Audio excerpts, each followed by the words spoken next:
नमस्कार प्यारे विद्यार्थियों। आज हम नाटक के उत्पत्ति संबंधी प्रमुख सिद्धांत हैं उनके विषय में चर्चा करेंगे।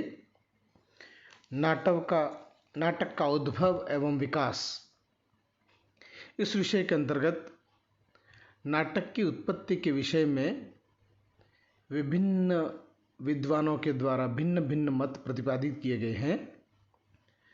जहाँ भारतीय परंपरा नाट्य की उत्पत्ति है वो देवी सिद्धांत को स्वीकार करती है, वहाँ पर पाश्चात्य विद्वानों के द्वारा नाट्य की उत्पत्ति के संबंध में विभिन्न सिद्धांत प्रतिपादित किए गए हैं।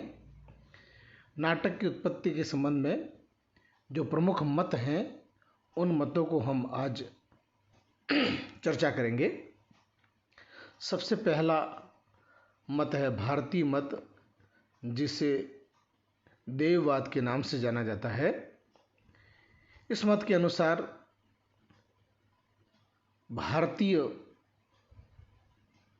नाट्यकार ये मानते हैं कि नाटक की उत्पत्ति है वह ईश्वर के द्वारा की गई है। आचार्य भरत मुनि ने नाट्य शास्त्र में इसका उल्लेख किया है। जब संसार में दुखों का आविर्भाव होने लगा तो इंद्र आदि देवता पितामह ब्रह्मा के पास में गए और उनसे निवेदन करने लगे कि ऐसा कोई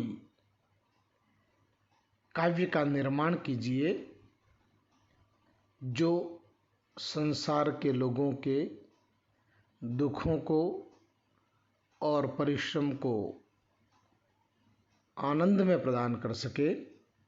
ऐसा क्रीडनीय निर्माण की प्रार्थना करने लगे।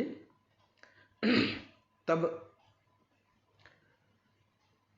ब्रह्मा के द्वारा चारों वेदों का स्मरण करते हुए पंचम नाट्य वेद की रचना की। जग्राह्य पाठ्यम ऋग्वेदात् सामभ्यो गीतमेव च यजुर्वेदादभिनयान् रथानाथर्वणादपि। ऋग्वेद से पाठ्य, सामवेद से गीत, यजुर्वेद से अभिनय तथा अथर्ववेद से रसों को ग्रहण करते हुए ब्रह्मा के द्वारा पंचम नाट्य वेद का निर्माण किया गया। इस मतानुसार नाटक की उत्पत्ति प्रजापिता ब्रह्मा के द्वारा मानी गई है। दूसरा सिद्धांत आता है संवाद सुक्तवाद। पाश्चात्य विद्वान प्रोफेसर मैक्स मुलर ने ऋग्वेद के जो संवादात्मक सूक्त हैं उनको नाटक की उत्पत्ति का मूल कारण माना है। इंद्र मरुत संवाद, अगस्त्य लोपामुद्रा संवाद, यम यमी संवाद, पुरुरवा उर्वशी संवाद, शर्मापणी संवाद आदि अनेक संवादात्मक सूक्त हैं जिनसे नाटकों की उत्पत्ति मानी गई है। प्रोफेसर सिल्वा लेवी, डॉक्टर हर्बर्ट तथा प्रोफेसर ओल्डेनबर्ग भी इस मत का समर्थन करते हैं और संवादात्मक सूक्तों से नाटक की उत्पत्ति को मानते हैं। नाटक की उत्पत्ति का तीसरा सिद्धांत है वीर पूजावाद। प्रोफेसर रिजवे वीर पूजावाद से नाटक की उत्पत्ति को स्वीकार करते हैं। इस वीर पूजावाद के सिद्धांत में जो दिवंगत वीर हैं उनके प्रति श्रद्धा प्रकट करने की प्राचीन परंपरा रही है। ग्रीक में मृतकों के प्रति श्रद्धा भावना को प्रदर्शन करने के परिणाम स्वरूप ही नाटक की उत्पत्ति हुई है और उसी प्रकार भारत में भी वीर पूजा से नाटक की उत्पत्ति को स्वीकार किया गया है। नाटक की उत्पत्ति का चौथा सिद्धांत है पुत्तलिकावाद। डॉक्टर पिशेल ने भारतीय कठपुतलियों के नृत्य से नाटक की उत्पत्ति माना है। महाभारत, कथा सरित सागर, बाल रामायण आदि ग्रंथों में पुत्तलिका नृत्य के संकेत प्राप्त होते हैं। संस्कृत नाटकों में जो प्रयुक्त सूत्रधार शब्द है वह भी पुत्तलिका नृत्य से ही जुड़ा हुआ महसूस होता है। कठपुतली का नृत्य कराने वाले व्यक्ति के हाथ में सूत्र अर्थात धागे होते हैं। डोरों से वो उस कठपुतली को संचालित करता है, अतः वह सूत्रधार कहलाता है और इसलिए कथा सूत्र को पकड़ने वाले को भी नाटक में सूत्रधार के नाम से जाना जाता है।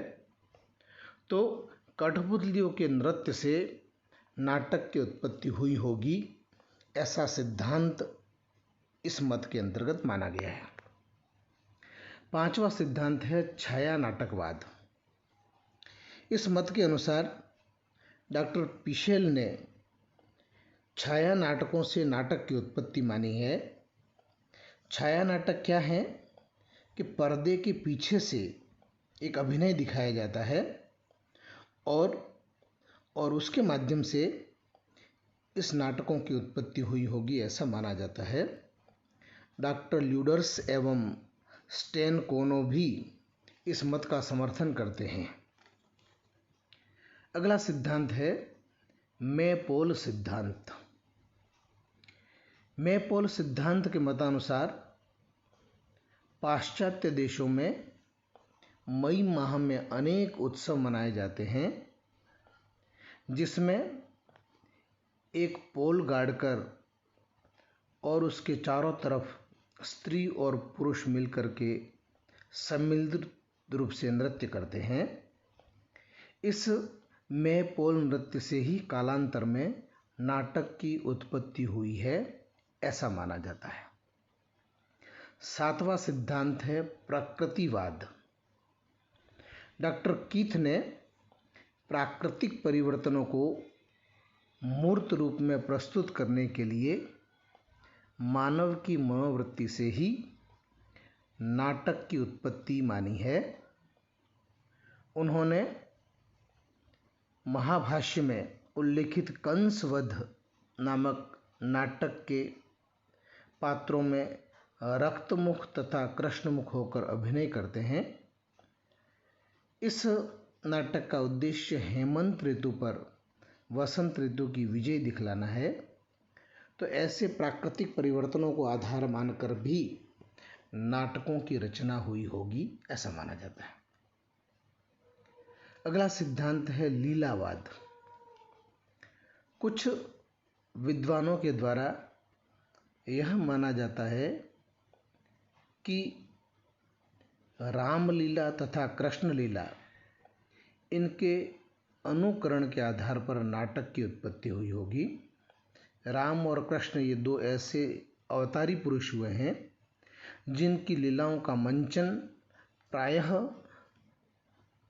अनेकों वर्षों से किया जा रहा है और उसी कारण नाटकों की उत्पत्ति हुई होगी। अगला सिद्धांत है स्वांगवाद।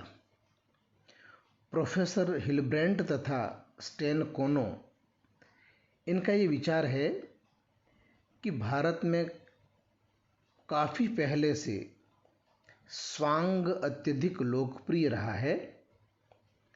स्वांग में रामायण और महाभारत की कथाओं का संयोजन कर नाटक का विकास हुआ होगा। अगला सिद्धांत है यवनिकावाद। नाटक की उत्पत्ति के विषय में प्रोफेसर वेबर के अनुसार भारतीय नाटकों की उत्पत्ति यूनानी प्रभाव से मानी गई है। उनका मत है कि संस्कृत नाटकों में प्रयुक्त जवनिका, जो पर्दा शब्द का पर्याय है, वो यवन से बना है, अतः ग्रीक नाटकों के अनुकरण पर भारतीय नाटकों का निर्माण हुआ होगा। इन सभी मतों के अनुशीलन करने पर हम इस निष्कर्ष पर पहुंचते हैं कि संस्कृत नाटक की उत्पत्ति के विषय में विभिन्न जो सिद्धांत हैं उनमें भारतीय परंपरा अधिक प्रामाणिक प्रतीत होती है। नाटकों के विकास में निश्चय ही ये सभी सिद्धांत सहायक रहे होंगे, किंतु नाटक का उद्गम वैदिक समय से ही हुआ है और उसका विकास निरंतर कई शताब्दियों तक होता रहा होगा।